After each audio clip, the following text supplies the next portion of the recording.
So এখানে আমাদের সবজির বাগান।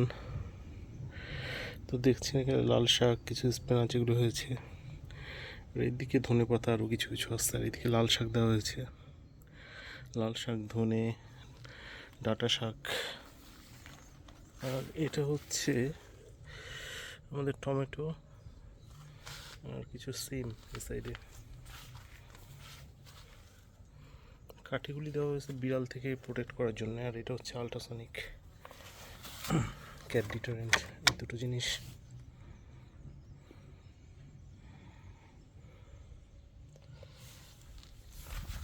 এইদিকে কিছু, এটা হচ্ছে ধনে পাতা, আর এখানে লাল শাক হচ্ছে, আর স্পিনাচ। স্পিনাচের পাতাগুলি বড় হয়ে গেছে অনেক।